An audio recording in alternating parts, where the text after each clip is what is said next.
अस्सलामुअलैकुम स्टूडेंट, आज का हमारा लेक्चर है difference between glycolysis and Krebs cycle. सबसे पहले हम ग्लाइकोलाइसिस को डिस्कस करेंगे, उसके बाद क्रेब्स साइकिल। ग्लाइकोलाइसिस सेल के अंदर साइटोप्लाज्म में होता है और क्रेब्स साइकिल सेल के अंदर माइटोकॉन्ड्रिया की मैट्रिक्स में होता है। ग्लाइकोलाइसिस लीनियर पाथ में होता है और क्रेब्स साइकिल साइक्लिक पाथ में होता है। क्रेब्स साइकिल से मुराद साइक्लिक पाथ में होता है। ग्लाइकोलाइसिस एरोबिक और एनारोबिक रिस्पायरेशन में होता है। क्रेब्स साइकिल सिर्फ एरोबिक रिस्पायरेशन में होता है। ये एनारोबिक और एरोबिक रिस्पायरेशन हमारा अगला टॉपिक होगा, इन दोनों में हम डिफरेंस देखते हैं। ग्लाइकोलाइसिस में 2 ATP मॉलिक्यूल्स कंज्यूम होते हैं। क्रेब्स साइकिल में ATP मॉलिक्यूल्स कंज्यूम नहीं होते। ग्लाइकोलाइसिस में यील्ड 2 NADH पर ग्लूकोज मॉलिक्यूल होता है। यील्ड क्या होती है? क्वांटिटी ऑफ प्रोडक्ट को यील्ड कहते हैं।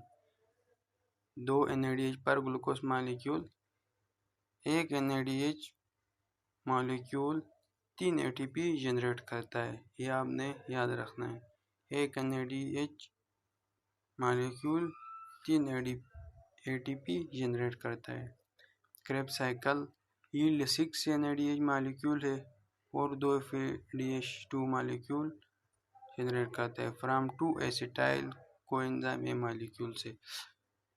1 NADH 3 ATP जनरेट करता है, 1 FADH2 2 ATP जनरेट करता है, ये आपने याद रखना है। In glycolysis, oxidized glucose partially producing pyruvates. Krebs cycle में it oxidise acetyl coenzyme fully pyruvate होता है इसमें, और ग्लाइकोलाइसिस में पार्शियली प्रोड्यूसिंग पायरुवेट। ग्लाइकोलाइसिस में कार्बन डाइऑक्साइड प्रोड्यूस नहीं होता, ये MCQs ऑफ पॉइंट से बहुत इंपॉर्टेंट है। और क्रेब्स साइकिल में कार्बन डाइऑक्साइड प्रोड्यूस होते हैं। All enzyme catalyzing glycolytic reaction are dissolved in cytosol.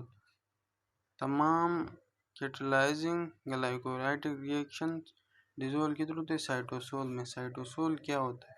सलूबल part of cytoplasm को क्या कहते हैं? साइटोसोल कहते हैं। 2 enzymes of Krebs cycle reaction are located in inner mitochondrial membranes. 2 enzyme Krebs cycle reaction inner membrane of mitochondria में होता है।